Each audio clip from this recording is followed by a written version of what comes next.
broken system, chained and tangled up in lies. Voices shouting, screaming in defeat. Politicians playing games under darkened skies. Hope lost in the dust of the street.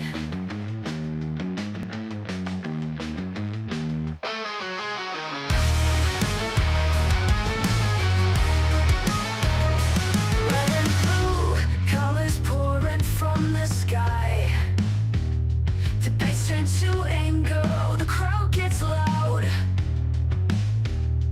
Punches flying in the blink of an eye. Truth buried deep beneath the shroud. Welcome to the bullpen, where the weak don't survive. These broken dreams we defend, trying to keep alive.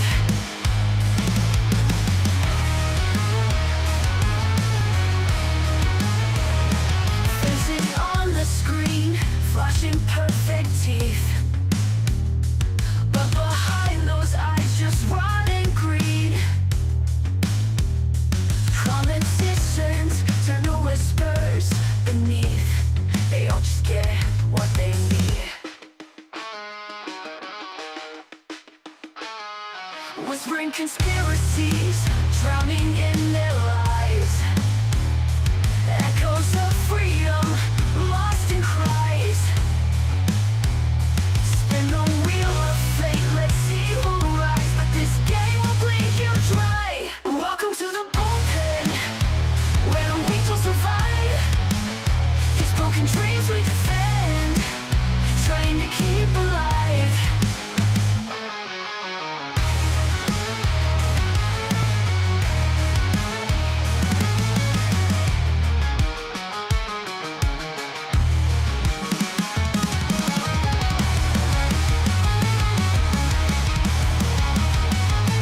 Welcome to the bullpen, where the weak will survive. These broken dreams we defend, trying to keep alive.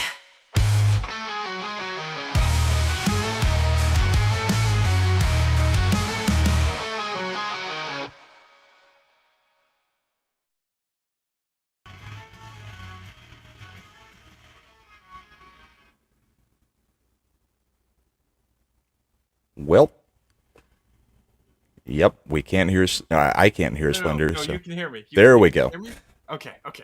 Yeah, we survived July, possibly the craziest month in politics in my life.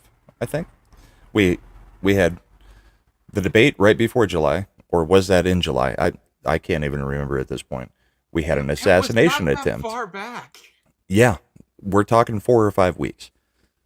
Then we had an assassination attempt, which everybody seems to have memory hold all of a sudden. We had Well, now they're saying that the candidate was injured because shots yeah, broke out and 2 people were injured and one dead. And it was not an assassination attempt. It was just shots were fired at an event. yes, and we're all going to well, everybody on the left is going to claim, well, we never saw the actual injury to his ear, even though he's had, I'm sure, plastic surgery already and has had plenty of time to heal from that. So then we had Joe Biden drop out of the race. And then in 2 days, Kamala Harris managed to wrangle enough people to become the nominee, apparently. Oh, you mean we had a bloodless insurrection? Yes, that. Because that's what that was. Yeah. Really, the weirdest month I think I've ever lived through as far as politics. A lot of firsts. Yeah. It's been completely insane. So, yeah, we've made it to August.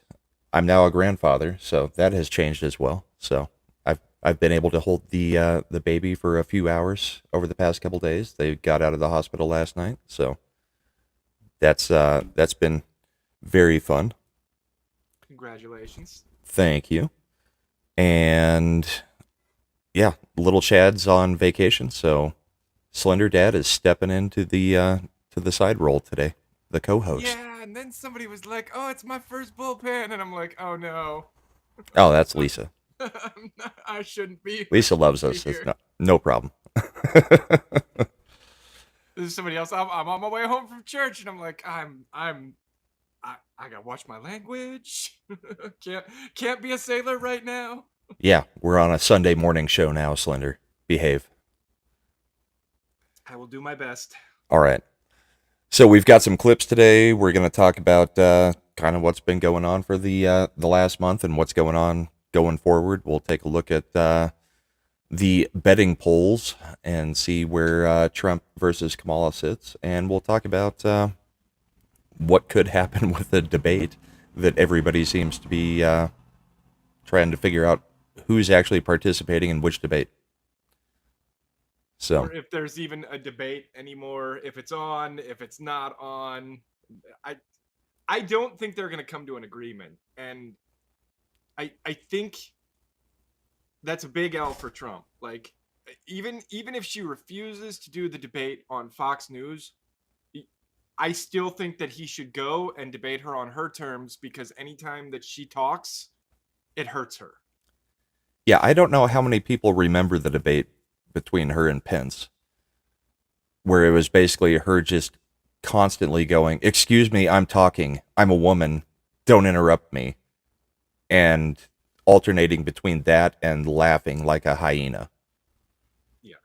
Yeah, and I'm with Southern Belle. I think it's a convenient excuse that he doesn't want to do the debate on ABC's terms. And if he tomorrow said, "Okay, I'll do the debate on ABC's terms," she'd turn around and be like, "No, that window is closed. I'm not going to do that debate either." Yeah, well, I mean, he has a point on the ABC one.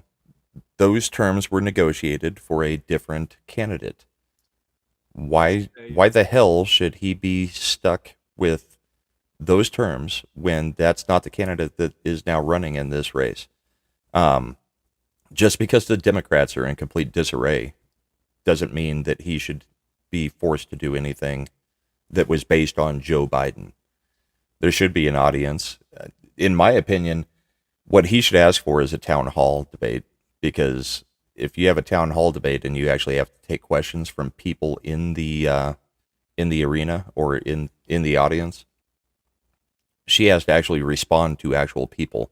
She can't just go with teleprompter talking points, which is the only way she's even semi-effective.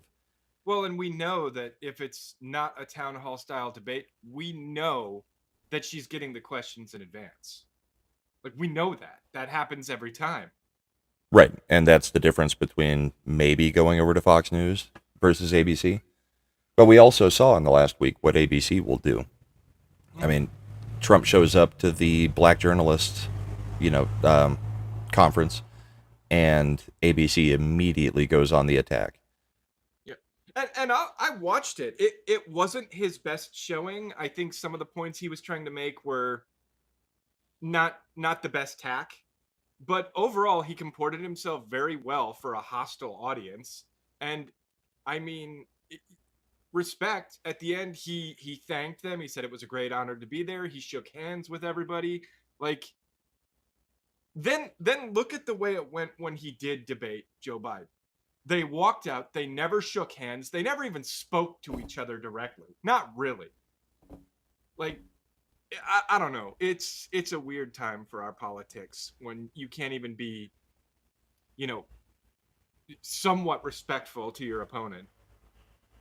Well, they've called him a Nazi and had the red speech. Yeah. So, of course, they're not going to treat him like he's a human being. But And if you looked at Biden when he was like, "Oh, my son is not a sucker. My son is not a loser," which we all know was not something Trump ever said. Like, Biden was practically growling. He looked just so furious. Like, he hates Donald Trump. He hates him. yeah, he really does. And he knows that he lost to him in 2020, I think.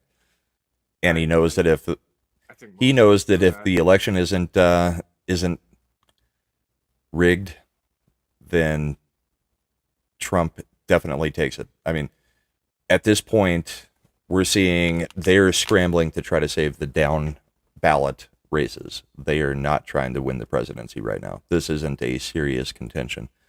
We still have to be on guard, and we still have to vote, because anything can happen in politics. But Kamala is not what you would consider a serious candidate.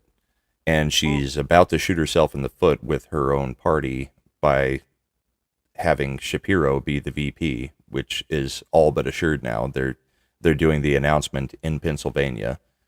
The governor of Pennsylvania, or the mayor of the city that they're doing the announcement in, already leaked the video announcing Shapiro as the VP nominee. Because they're not gonna do any announcements live. Hell no.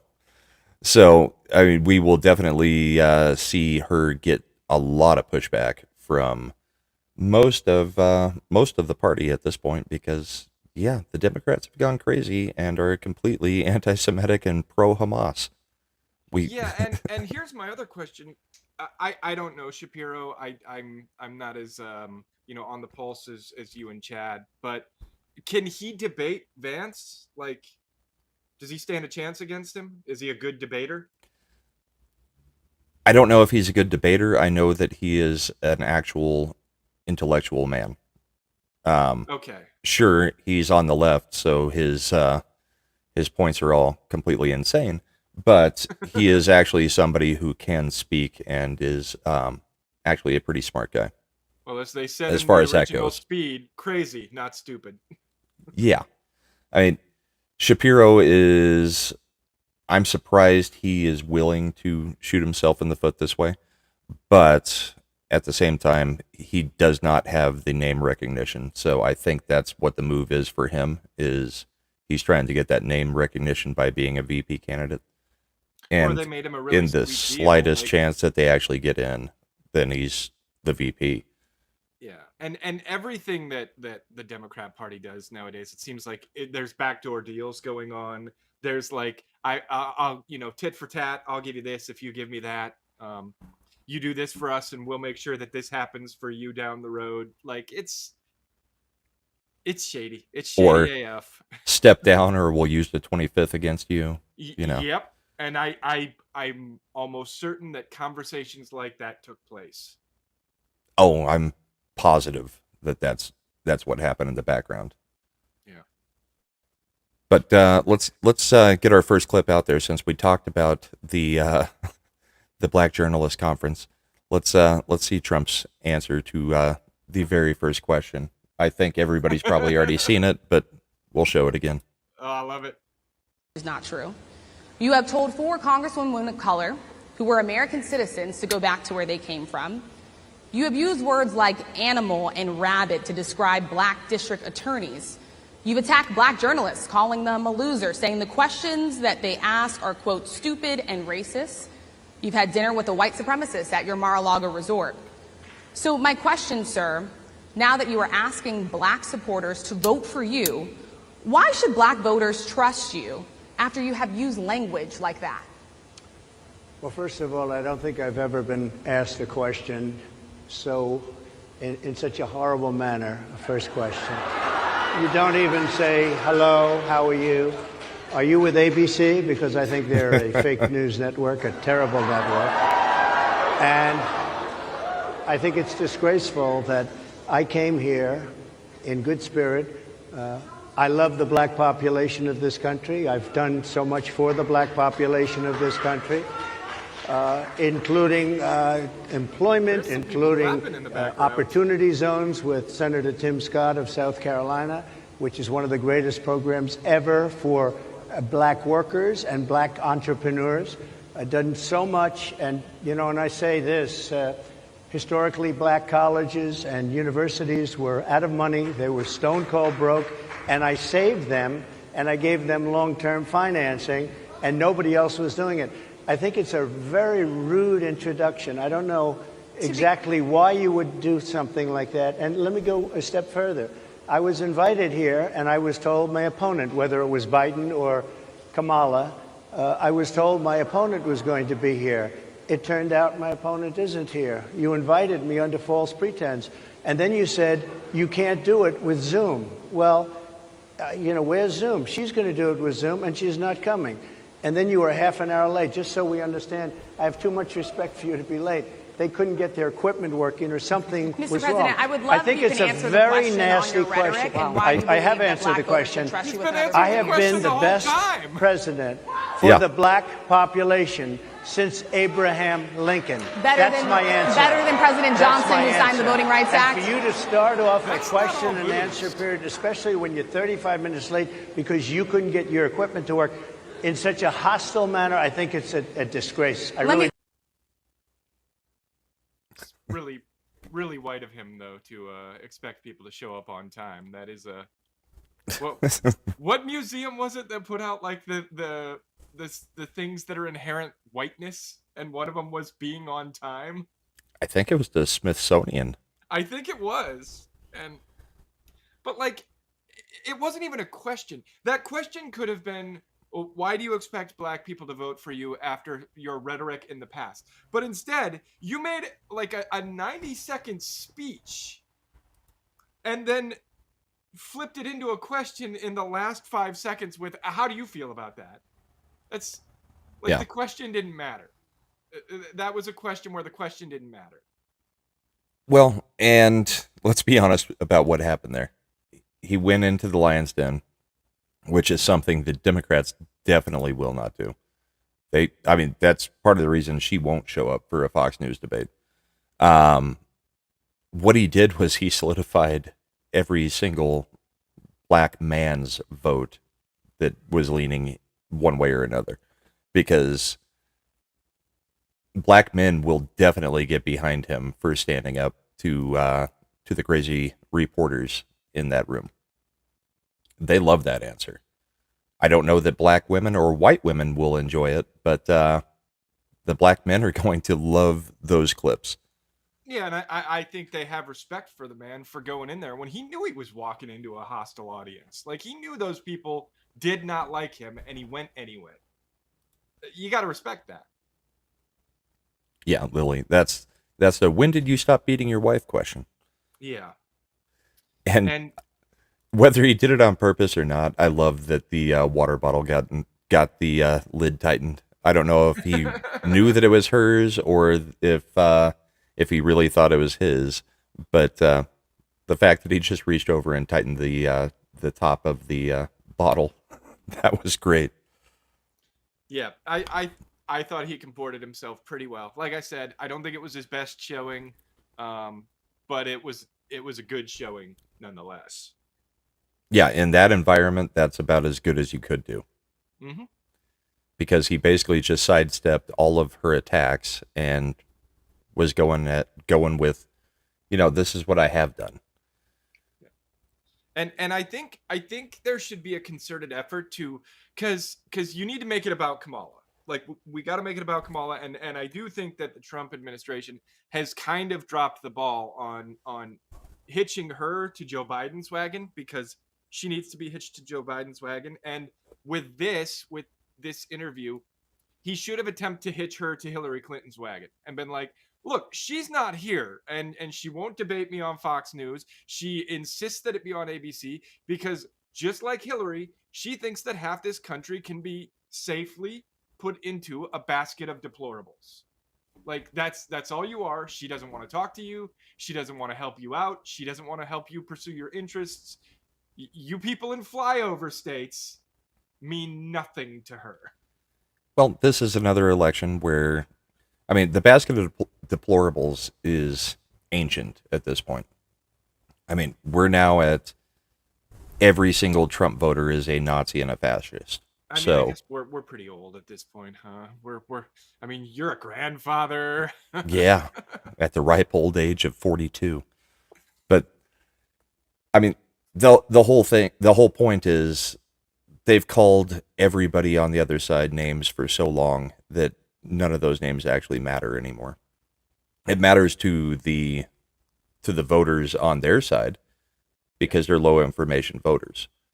But I think everybody looks at it, and Biden didn't lay out anything of what he was going to do going forward. Kamala hasn't laid out anything of what she's going to do going forward. Trump needs to actually get his platform out there, especially with the 2025 Project 2025 talk. I mean, he's got to actually lay out his stuff and say what he's going to do. And they are, and he needs to saturating attach the airwaves with this 2025 stuff. Like, my daughters have been asking me questions about it. I'm like, where did you even hear about Project 2025?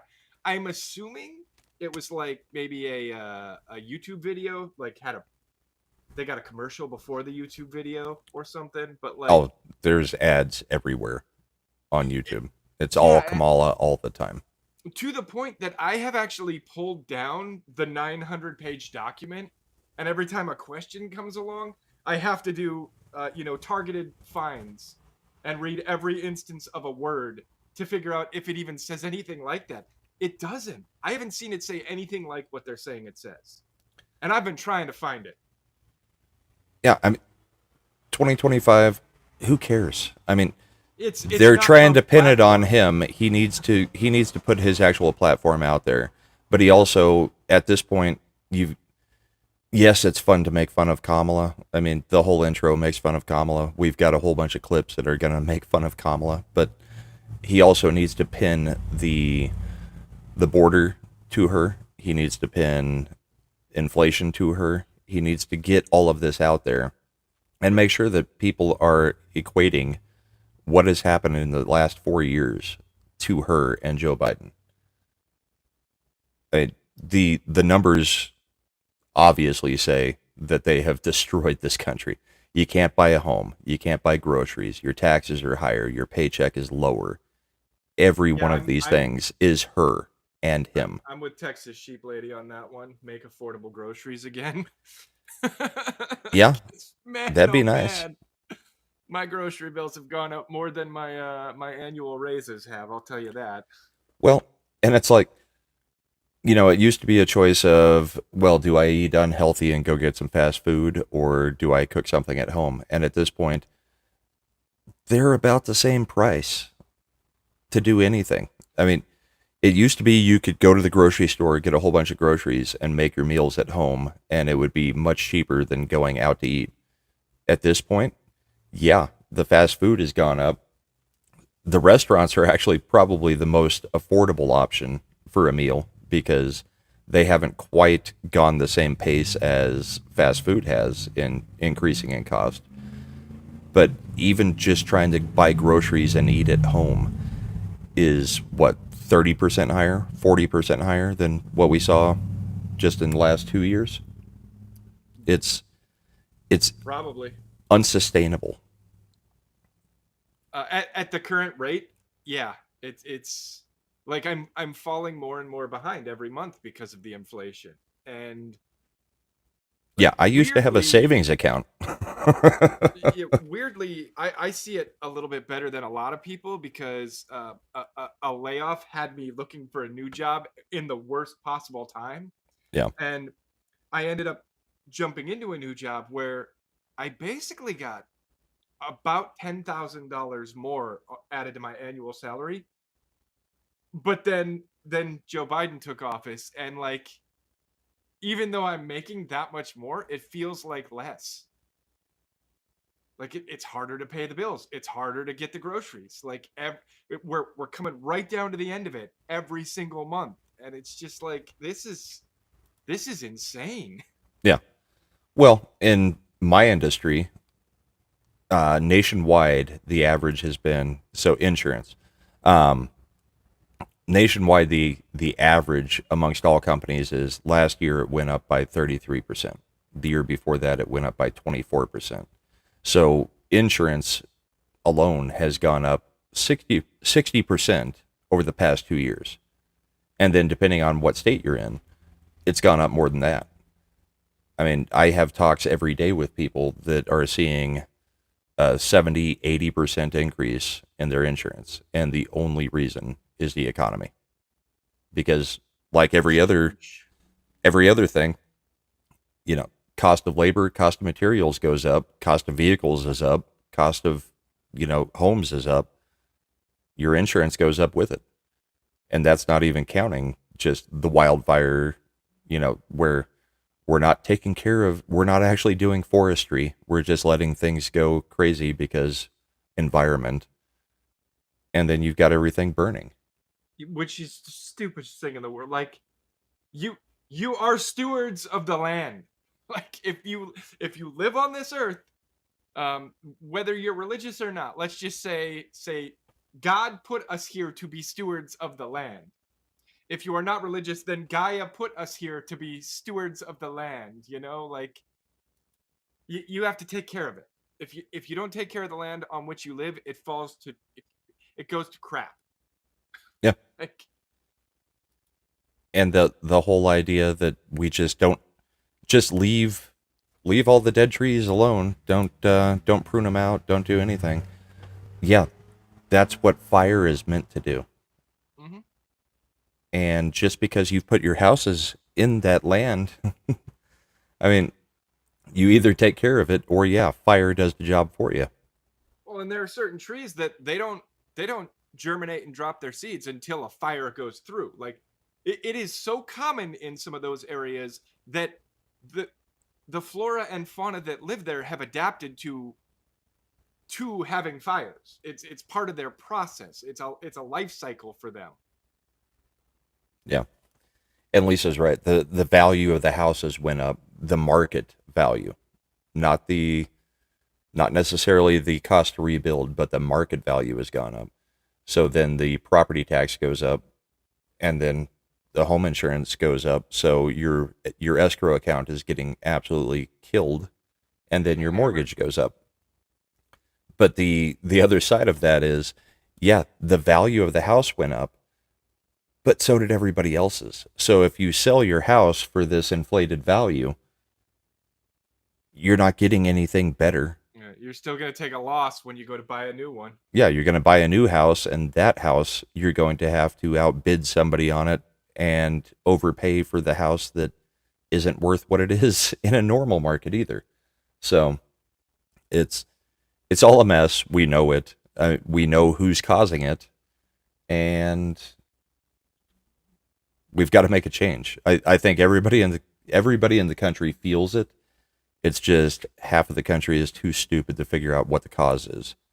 They will still go back to, just like every time a Republican has been in office and then is followed by a Democrat, it's never the Democrats' fault. It's always the Republicans' fault that the economy is bad. Yeah. Doesn't matter what they actually inherited. We can all look at what the numbers were 3.5 years ago. But it's still going to be Trump's fault. It was just waiting. You know, if Trump had a second term, it would have gone this exact same way. There was nothing that could have been done about it. No, not the case.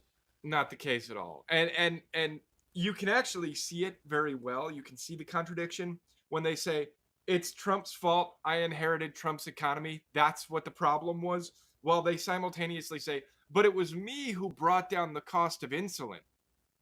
It's like, no, those both happened in Trump's economy. Well, on the insulin thing, Biden just did an executive order to get rid of that, which Trump had already done, and then, reintroduced it as, this is my plan to get insulin down to $35 for a select few. Yeah. Yeah. And now they're saying, well, we're going to do it for everybody. And that just means everybody else is paying for it. Dude, Biden came in on day one and by executive order undid like what, 60 something of Trump's orders? Oh, it was probably a hell of a lot more than that. It was basically everything that Trump had done. It had an immediate and tangible impact on the market. And that cascaded across everyone over the next couple of months. Like, I have never seen during the peaceful transition of power, the economy just crumble so fast. And it really did. It just collapsed. Well, I mean, one of the big ones, getting rid of the Keystone Pipeline. Yep. We saw gas immediately shoot up. Yep. And we went from being a net exporter of power to having to import it again. And they still will claim that we're doing more drilling than ever. we use up all the reserves that are supposed to be, so we can sustain a war if we have to, like the one in Ukraine or Israel, because Well, and apparently we're just having wars all over the place now. that's what the oil reserve is supposed to be for, is for, if we actually got into an issue or a war, then you've got the strategic oil reserves to be able to, power the military and the country. Yeah, But it's not supposed to lower the cost of gas. That's yeah, a really bad way to use it.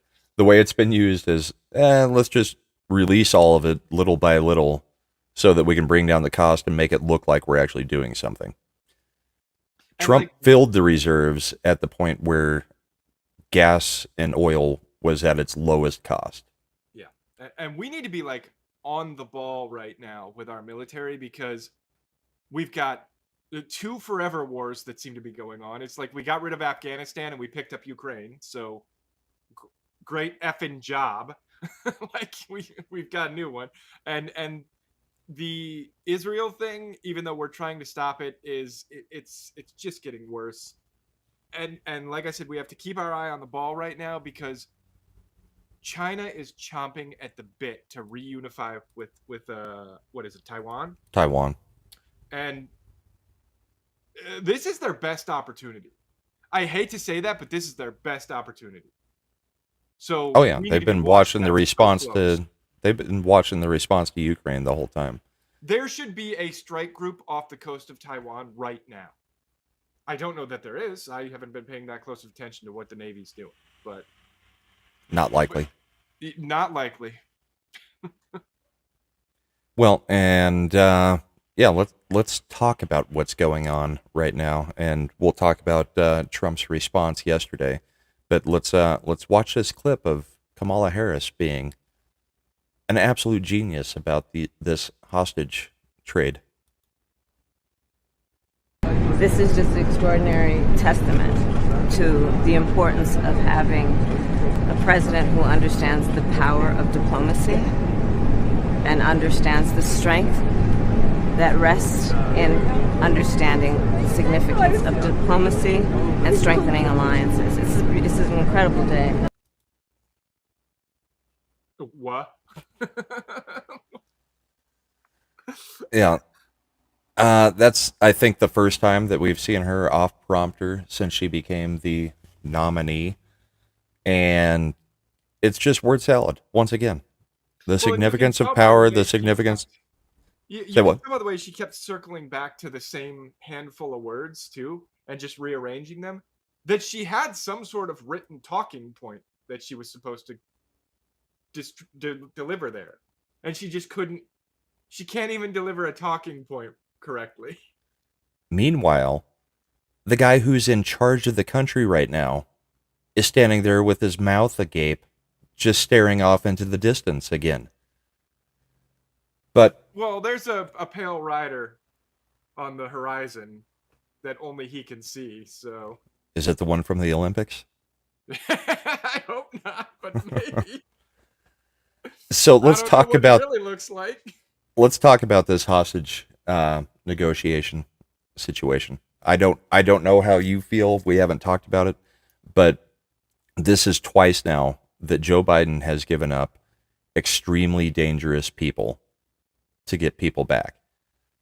And all Yeah, that not a does fan. is say to Putin, Russia, China, everybody in the world, yeah, if you just detain and arrest Americans while they're over in your country, then you're going to get something good back, because we had the Merchant of Death for Brittany Griner, which could have also gotten Whalen back in place of her or with her, I would think. But no, he wanted to get the WNBA guy back. Which is absolutely awful, because here's the other problem with that. One, it's the Merchant of Death, but two, Brittany Griner knowingly broke Russian federal law. Yeah. She Like, deserved to this be isn't in like- jail. Yeah, this wasn't like I was unfairly imprisoned, like the Marine that was imprisoned. This was he, whatever it is, knowingly broke Russian federal law and was punished accordingly. You don't do a prisoner trade for that. Right. You go, no, you're gonna do your time because you broke the law. Yeah. Who cares if you're in the WNBA? I But in this one, does anybody? we have him begging Germany to release somebody from their prison system in order to get back people on our side. And then An he's talking about assassin, how he's trying to get back every hostage, every American hostage in the world. It's like, this is what he's working on right now, right? Okay. So why are you dealing with Hamas the way that you're dealing with them? Because, you refuse to let Israel do its thing. And you're trying to play both sides. And there are still at least 5 hostages, I think, from America over there in the Palestinian conflict. Yeah, there's an old saying we used to use in the military quite a bit. It's called peace through strength.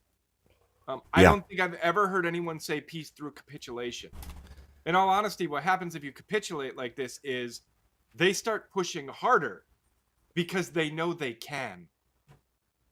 Right. You've given them an incentive to go against you because you're not proving that you're going to stop it in any way.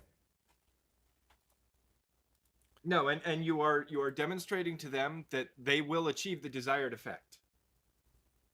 Like I don't know. You cannot negotiate with our adversaries this way. You just can't. Yeah. Let's so that's the hostage situation.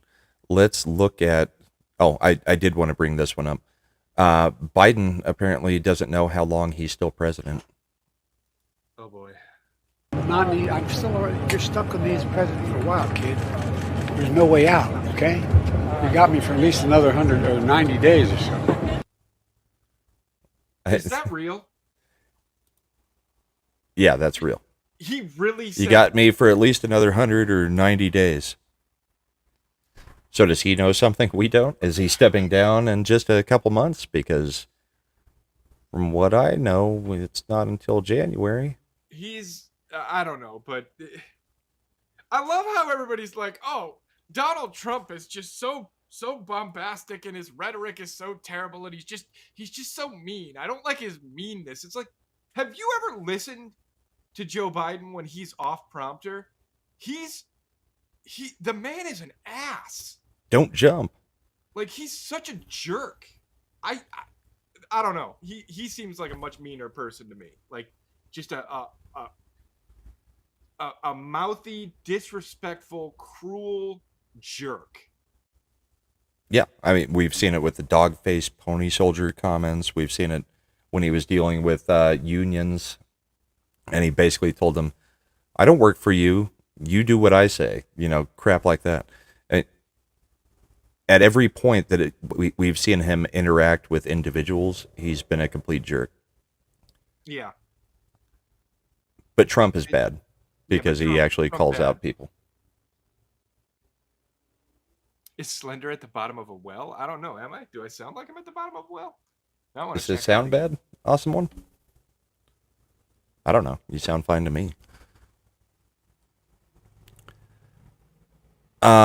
We've got a number of clips from Kamala just to highlight her ineptitude. So let's go through a few of these and we can laugh about them and then cry that this is where our country is. Okay. Adding to your gun control agenda?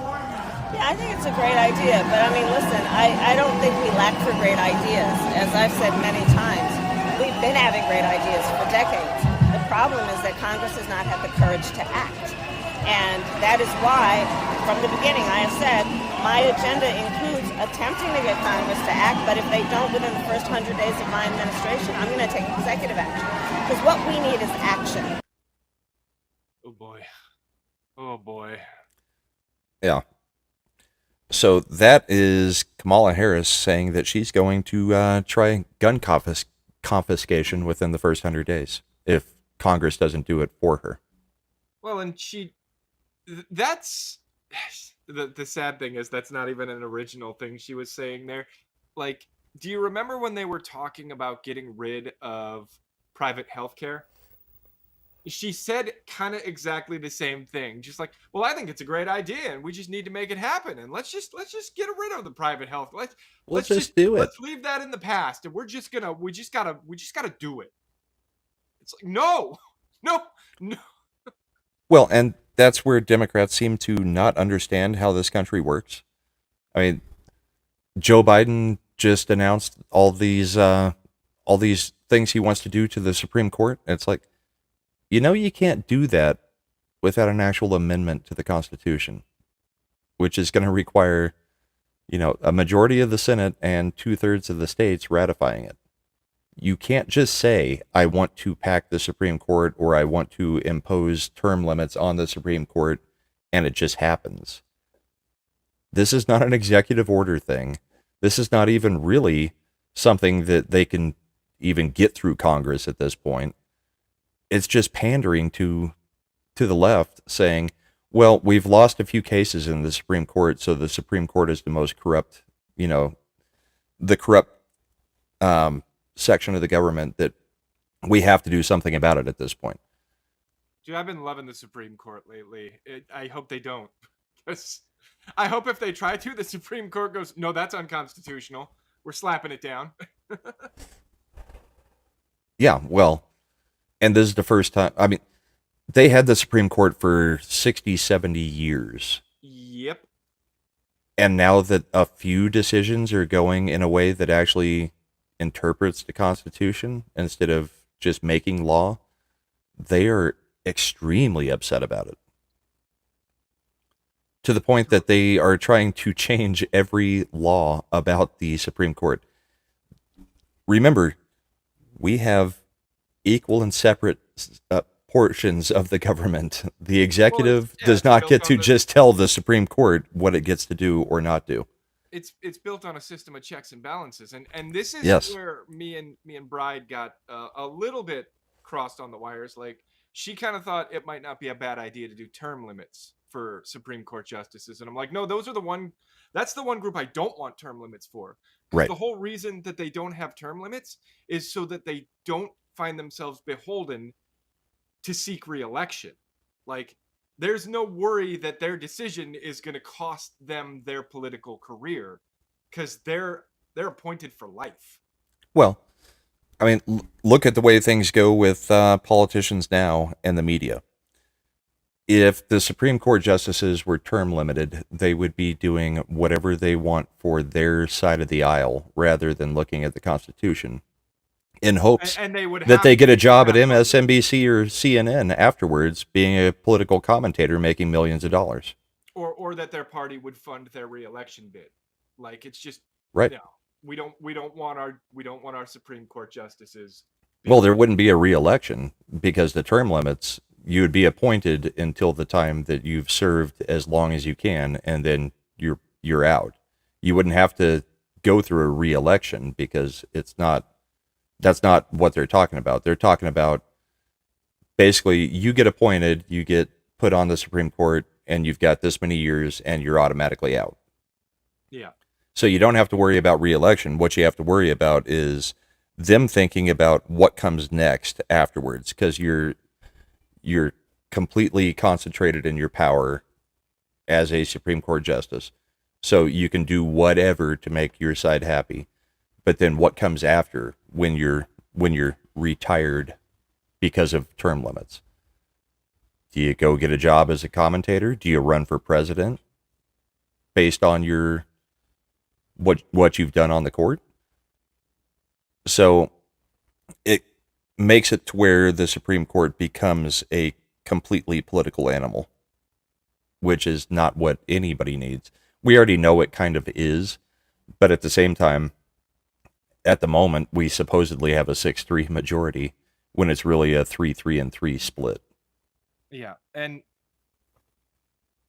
it's not perfect, but what's the old saying? The United States system of government is the worst system of government that's ever been created, right after all the others.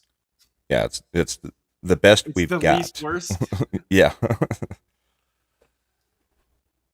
Yeah. I don't understand how everybody on the left does not understand how the Constitution actually works. They do. They just don't care how the I don't think they Constitution do. actually works. I really don't think that they have enough information to understand that you can't do these things that he's promising that he will do. Okay, let me rephrase. Anyone probably like 35 and over understands how the Constitution works. I'm pretty sure they stopped teaching it like 15 years ago, though. So Yeah, I could go with that. I mean, there's definitely no civics in schools anymore. So no, they just don't teach that crap anymore. They don't want you to know how it works. how about we look at Kamala's plan for inflation real quick? Oh, goody! Is she gonna save us all? What else Yeah. are you going to do to fix this problem with inflation? All right, thank you. Well, let's start with this. Prices have gone up. And families and individuals are dealing with the realities of that bread costs more, that gas costs more. And we have to understand what that means. That's about the cost of living going up. That's about having to stress and stretch limited resources. That's about a source of stress for families that is not only economic, but is on a daily level, something that is a heavy weight to carry. So it is something that we take very seriously, very seriously. And we know from the history of this issue in the United States that when you see these prices go up, it has a direct impact on the quality of life for all people in our country. So it's a big issue, and we take it seriously. And it is a priority, therefore.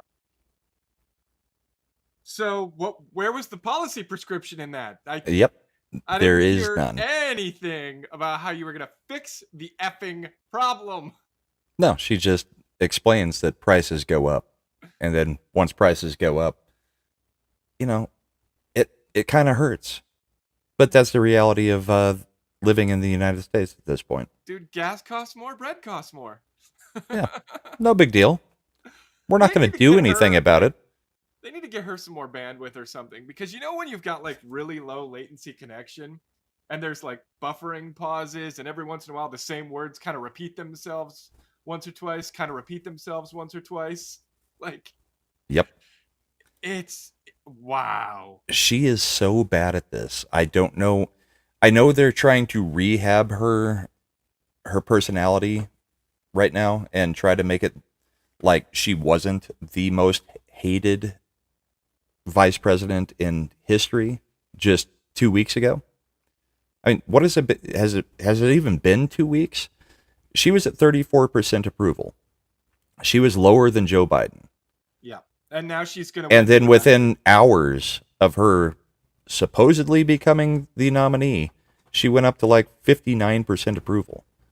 These people are robots. Well, and I think I told you before we started, like, I'm a little scared, but I'm just telling myself it's part of the playbook.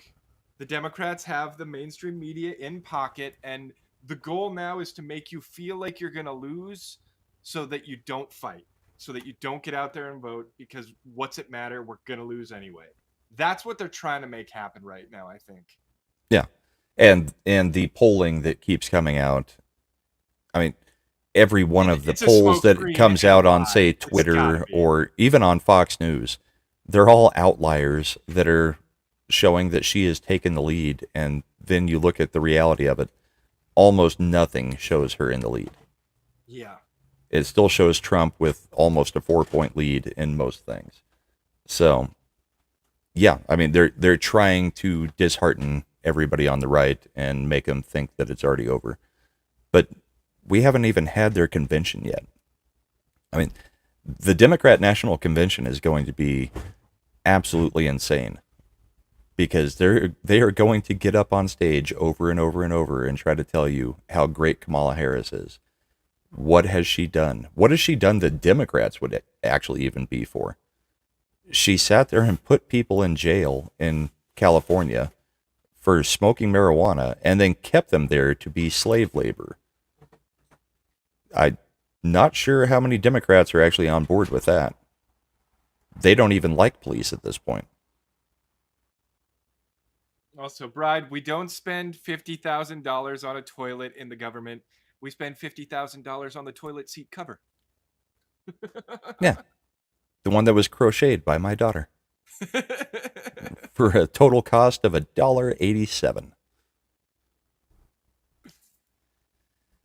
Yeah, Lisa's right. They're going to try to cheat again. And even if Trump gets in at this point, I don't know how quickly he can actually turn the rudder on this economy. If we start drilling immediately, say what?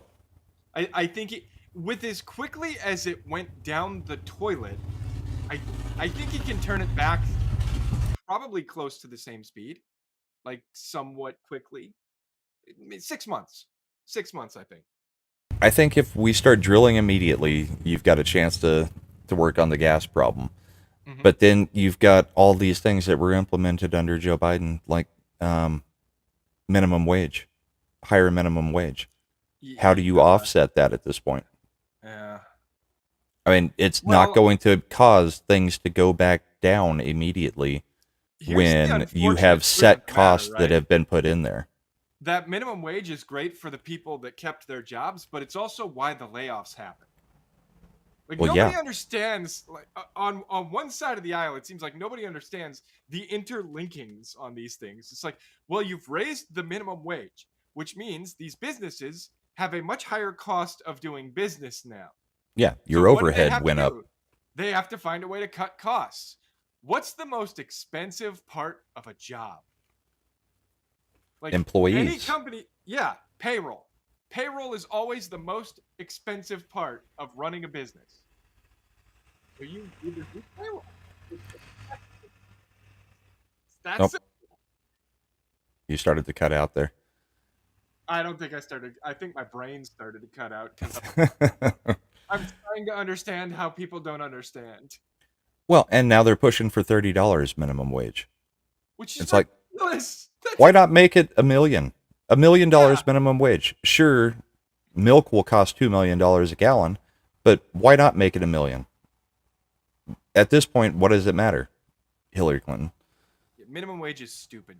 It really is. No, if anything, minimum wage should be abolished, and people actually have to work, have to get whatever wage they can get based off of the meritocracy of it. Yeah. And their ability to negotiate their salary or their wage. Like just negotiate. Don't Yeah. accept if that money that they're offering you is not enough for you, don't take the job. Yeah, believe it or not, if a company is not paying their people enough, the people will leave that company. So it handles itself. You don't have to have a situation where you have to mandate a minimum wage. All that does is cause layoffs and price increases, because those are the two things that you use to offset that. As we were talking about the layoffs being the big one. But the other thing is we see the price increases. And that's not just inflation. That is the minimum wage being raised. And we all knew that's what was going to happen.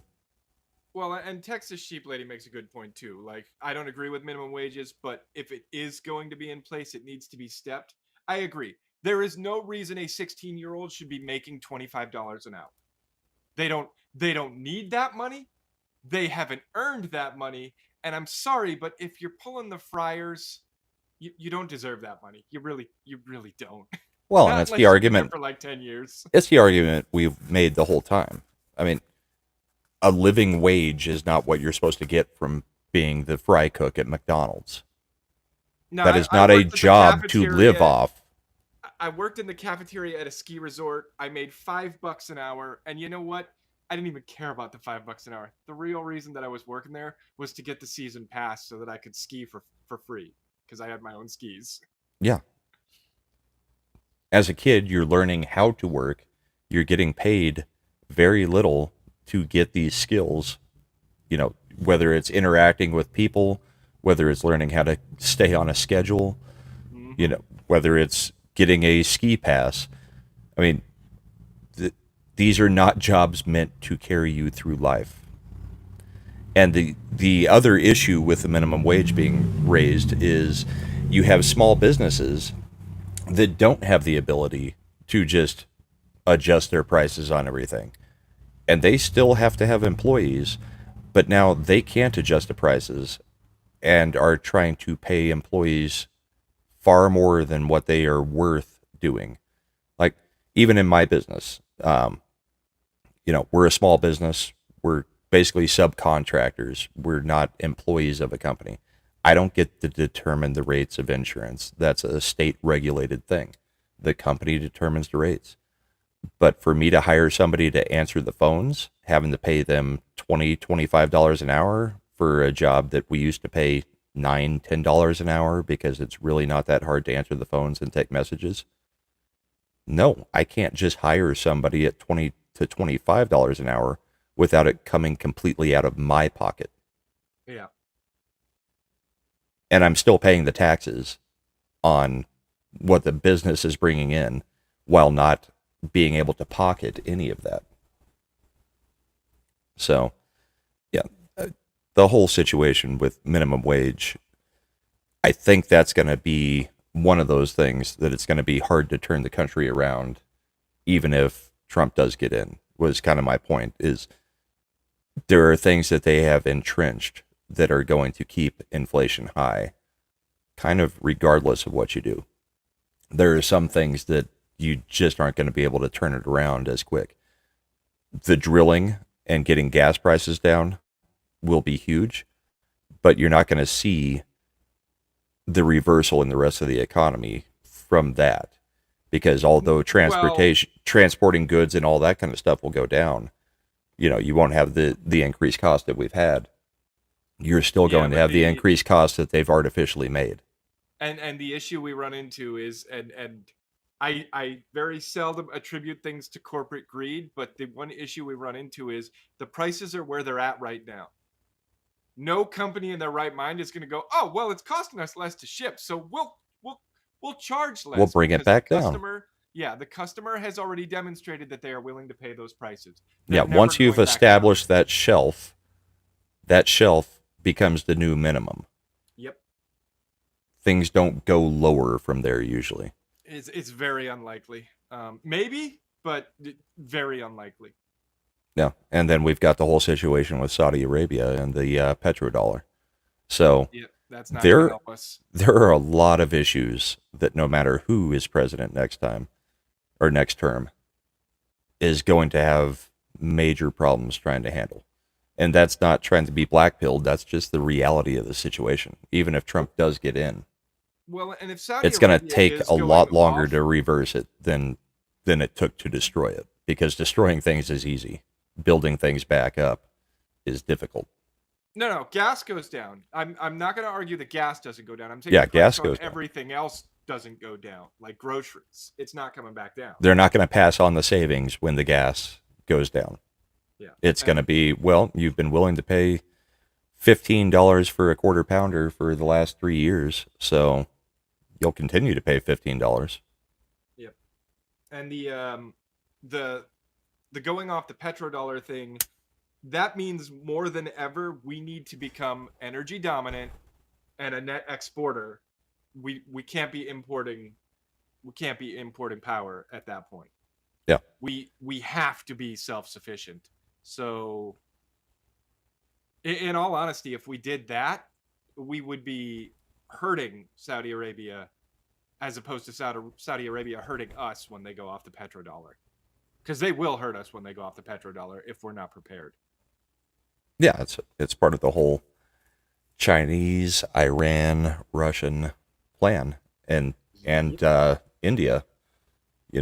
Let's wound the dollar. Let's not have the dollar be the actual spending power in the world at this point, the global currency. So we're getting to an hour. We've got a couple more clips of Kamala. This one's great. This is how the cloud works. Oh boy. So you're now no longer are you necessarily keeping those private files in some file cabinet that's locked in the basement of the house. It's on your laptop, and it's then therefore up here in this cloud that exists above us, right? It's no longer in a physical place.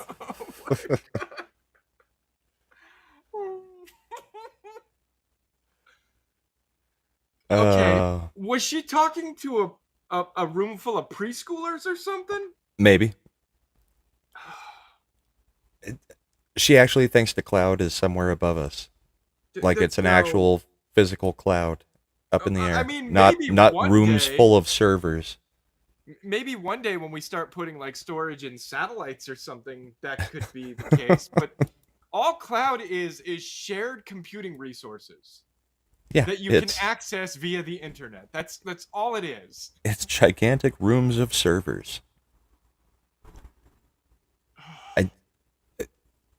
She baffles me with her stupidity. I mean, I do not understand how anybody looks at her and says this is a serious candidate. This is somebody who can run this country. Yeah. It's amazing. Yeah.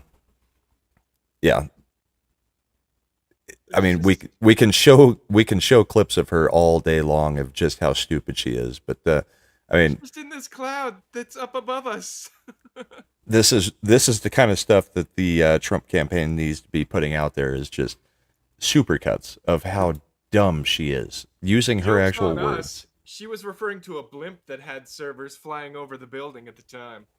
Yeah, it was probably that air balloon that Joe Biden let just go over half of the country before doing anything about it.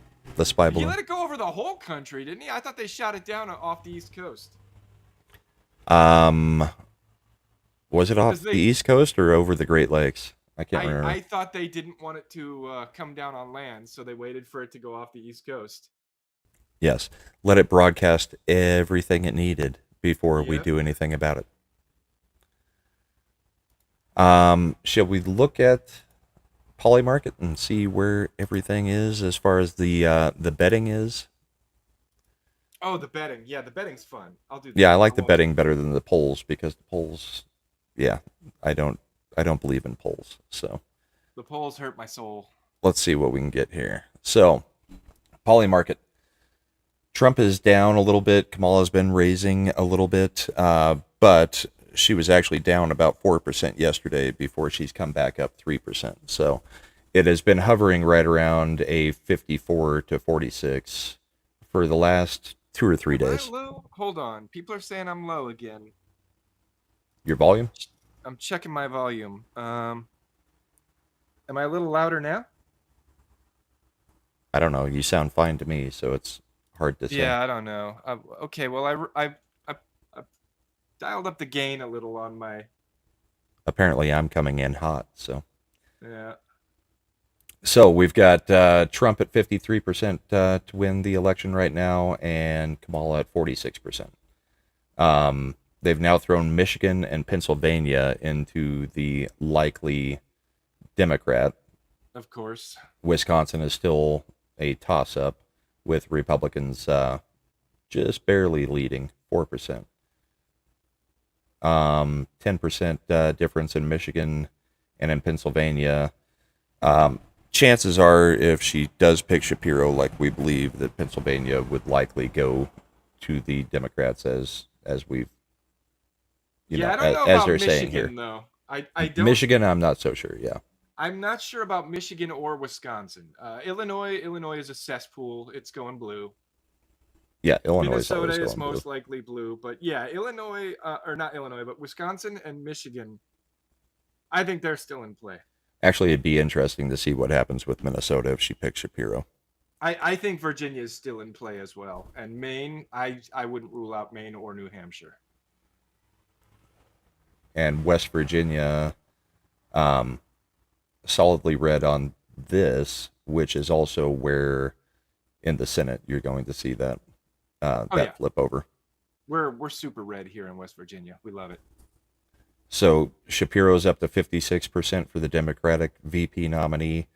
I am shocked that it is not higher since they accidentally leaked that campaign video saying that he's the nominee, because that seems like easy money at this point. I don't think they'll reverse course just because it got leaked. I mean, so that's what we've got going on. These guys, though, this could be like another thing where they're trying to bait a response from the conservative side. Like, don't act on anything until it's been made official. Right.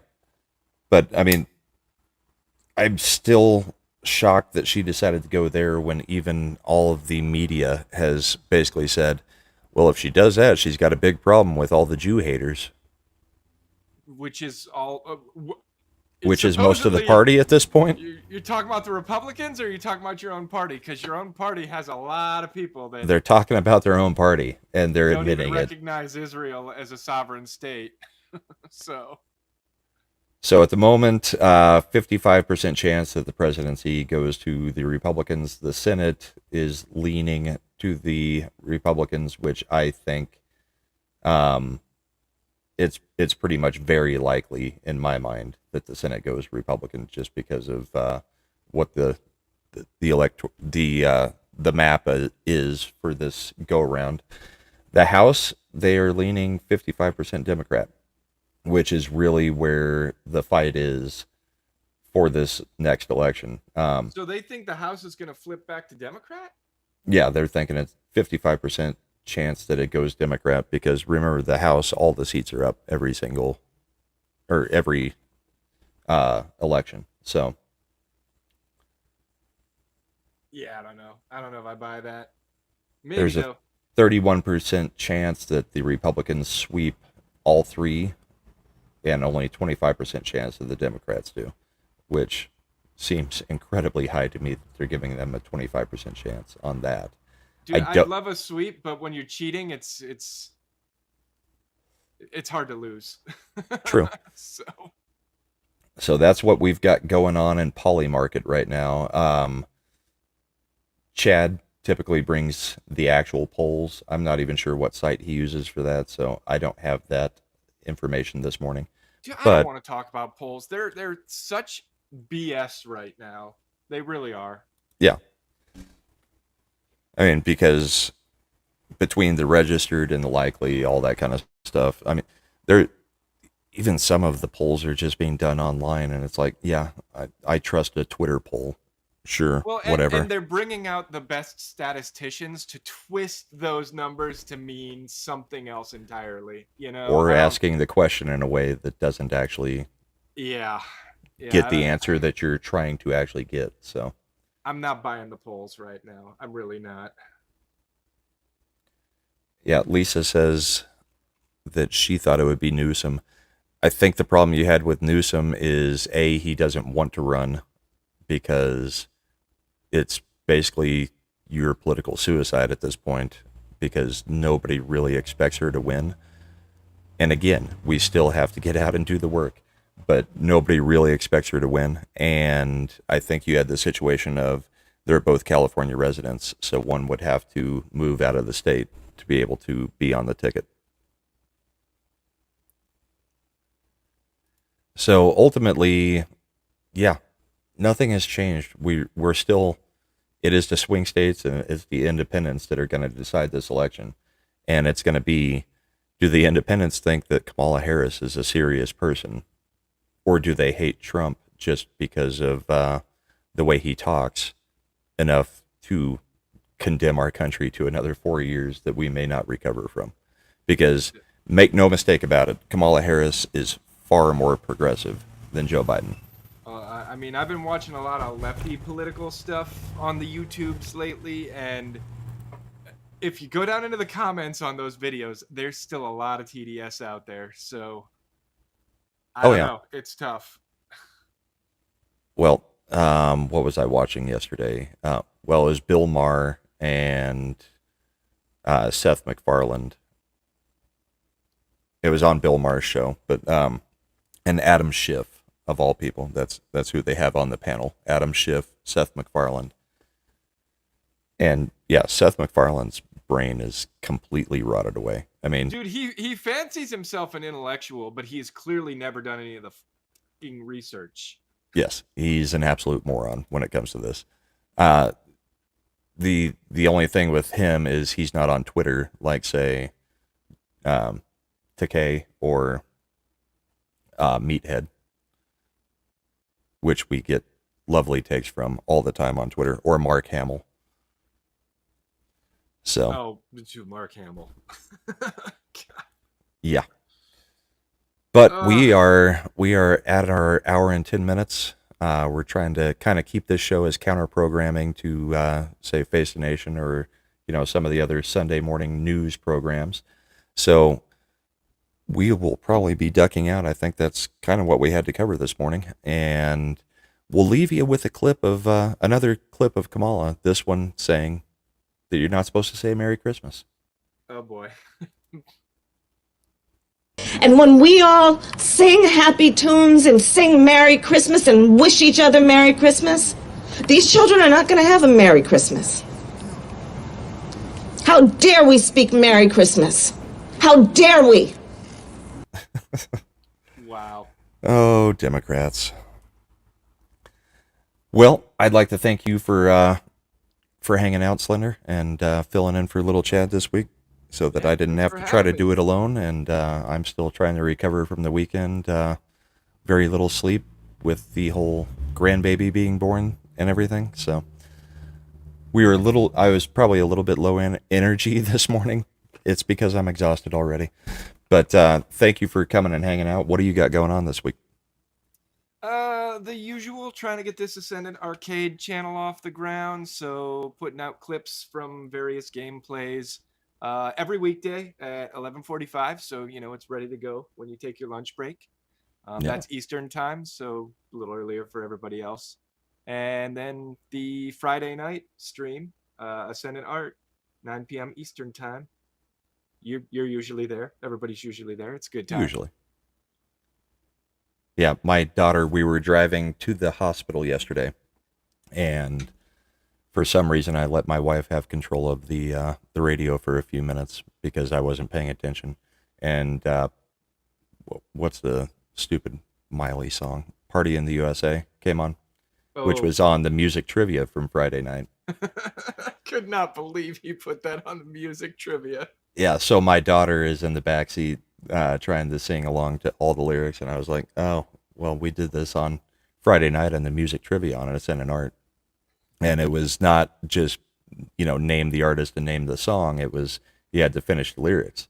And she was like, well, everybody should be able to sing every lyric to this song. It's such a great song. This is my 15-year-old. I was like, it's a horrible song, and I bet you couldn't do the lyrics.